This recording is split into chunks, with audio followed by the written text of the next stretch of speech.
Bonjour, je ne suis pas un costaud à qui rien n'arrive, mais un homme avec ses défauts et ses limites, conscient d'avoir besoin de celui qui nous dit « sans moi vous ne pouvez rien faire », de celui qui aussi sait et qui nous rappelle qu'il est nécessaire de savoir s'arrêter.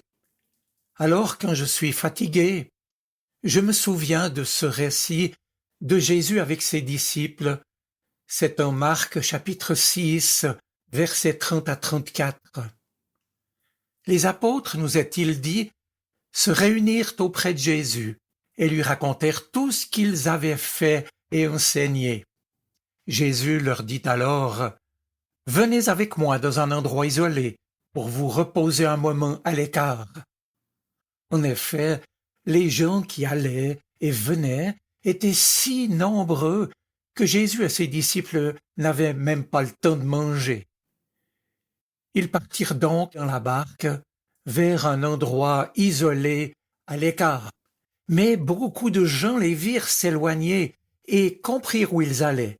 Ils accoururent alors de toutes les localités voisines et arrivèrent à pied à cet endroit avant Jésus et ses disciples. Quand Jésus sortit de la barque, il vit cette foule nombreuse. Il fut bouleversé par ces gens, on pourrait dire ému de compassion, parce qu'ils étaient comme des brebis qui n'ont pas de berger. Et Jésus se mit à leur enseigner beaucoup de choses. Voilà, mes amis, Jésus manifeste de la sollicitude et une attention à chacun de nous, qui que nous soyons. C'était déjà le cas dans notre récit, que ce soit pour les foules alentour et donc ses disciples. C'est lui qui les avait envoyés pour annoncer la proximité du royaume de Dieu. Revenus auprès de lui de leur tout premier envoi, donc désormais qualifiés d'apôtres, c'est-à-dire d'envoyés, ses disciples lui racontent ce qu'ils ont vécu. Ils ont annoncé la parole, appelé à la conversion, fait reculer le mal. Et cette mission les a bien entendu rendus enthousiastes. Mais visiblement, ils sont revenus fatigués. Jésus, plein de compassion pour eux, qui maintenant sont encore sollicités par la foule au point de ne pouvoir manger, bienveillant, Jésus leur dit « Venez à l'écart dans un endroit désert et reposez-vous un peu. » Et sur son invitation, tous vont dès lors se retirer de la foule. Ainsi, Jésus et ses disciples s'éloignent en barque afin de traverser le lac de Galilée et trouver de l'autre côté, sur l'autre rive, un coin tranquille. Or, tous les gens se dépêchent de les devancer pour les attendre. Ils sont à ce point démunis, en quête d'espérance et désireux d'entourer Jésus, que l'évangile de Marc les décrit comme des brebis sans berger. De mon point de vue, mes amis, il en va de même aujourd'hui avec nos contemporains. À l'évidence, la situation est semblable avec tous ceux qui, également, errent sans véritable berger. Ils sont d'ailleurs souvent prêts à se jeter dans les bras du premier beau parleur qui prétend résoudre leurs problèmes, ou même dans les bras de ceux du premier gourou qui leur promet bonheur et réussite. Or, nous chrétiens, tels les disciples dans la barque avec leur maître, nous sommes donc embarqués avec Jésus dans le même bateau, son Église, qui ressemble de plus en plus à un frêle esquif posé sur le tumulte du monde.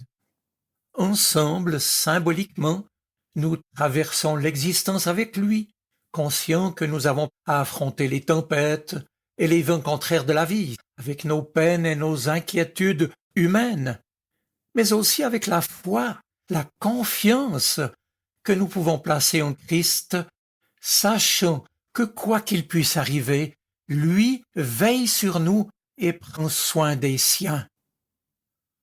Quand je suis fatigué, je l'ai dit, ce récit me rappelle que les temps actuels ressemblent en fait beaucoup à la fin de la journée des apôtres et qu'il m'est nécessaire à moi aussi, et à toi également qui m'écoutes, de suivre Jésus pour aller dans un endroit désert, pour nous reposer auprès de lui.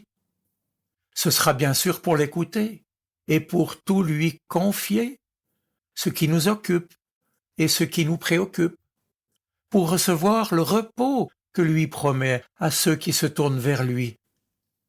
Venez à moi, vous tous qui peinez sous le poids du fardeau, vous qui êtes fatigués et chargés, et moi je vous donnerai le repos. Mes amis, cette invitation de Jésus à ses disciples s'adresse également à chacun de nous, fatigués, pour nous inviter à un cœur à cœur avec Dieu, en nous retirant pour lire sa parole et écouter le Seigneur nous parler au-dedans de nous-mêmes. Revenons maintenant à notre texte. La traversée du lac est effectuée. Les foules sont déjà là qui attendent Jésus pour l'entendre. Tant de personnes différentes sont présentes qui ont découvert que lorsque Jésus parle, il parle à notre cœur, sans condamnation ni restriction aucune. Alors chacun est venu avec sa faim et sa soif, en quête d'espérance et de soutien pour sa vie. C'est encore le cas aujourd'hui. Nos contemporains recherchent eux aussi du sens à leur vie et surtout des perspectives pour leur donner du courage et une espérance, un but à leur existence, alors que tous nos repères humains s'écroulent les uns après les autres. Le monde qui nous entoure, en effet, est désenchanté, c'est-à-dire sans espoir. Comme du temps de Jésus, il est en somme errant comme des brebis sans berger. Mais j'attire ici votre attention sur le fait que la bienveillance de Jésus envers ses disciples, envers chacun, ne l'éloigne pourtant en rien de notre humanité dans son réalisme et ses attentes d'aide et de soutien. Les foules avides attendent sur la rive. Alors nous, qu'aurions-nous fait à la place de Jésus? Lui s'est laissé émouvoir puisqu'il les a vus comme des brebis sans berger. Alors à notre tour, il s'agit d'oser la bienveillance, à l'exemple du Christ, qui nous conduit aussi à discerner ce qui est essentiel à la vie, au-delà du repos nécessaire, et de ce qu'on avait sans doute imaginé de faire ensuite. Il s'agit pour nous, disciples du Christ, d'aimer à son exemple.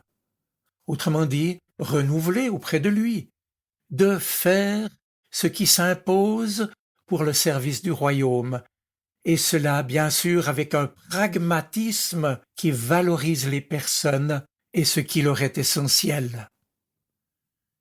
Si pour nous, mes amis, la perspective lumineuse de l'existence chrétienne se trouve dans cette vie avec le Christ, notre mission à nous maintenant est d'aller partager notre espérance avec les autres, et cela malgré nos faiblesses, malgré notre fatigue et malgré notre pauvreté.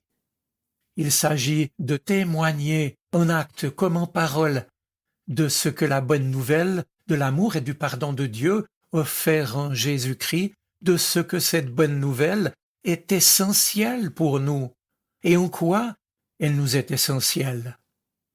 N'allons pas faire de belles phrases, concocter de beaux discours, ce n'est pas ce que les gens attendent de nous, mais simplement une présence aimante, une disponibilité respectueuse, bienveillante, pratique, concrète. Nous sommes attendus par celui qui aspire à ce qu'on s'occupe de lui, par celui ou celle qui est dans la peine aujourd'hui.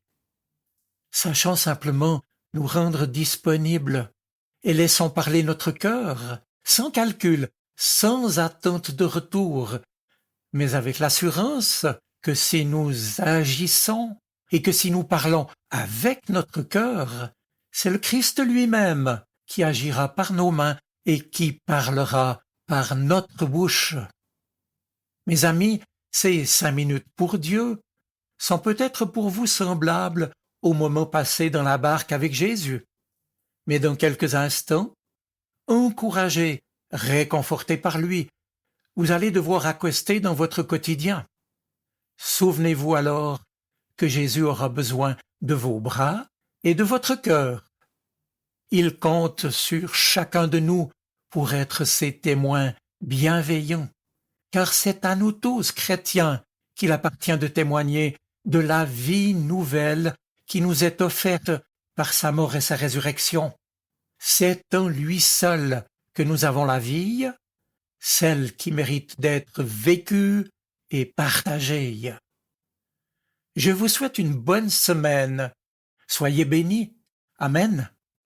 Sa parole résonne dans mon cœur. Elle est vivante, elle parle. Elle m'aide à choisir, m'illumine. Elle est vivante, elle est poignante, elle touche mon cœur.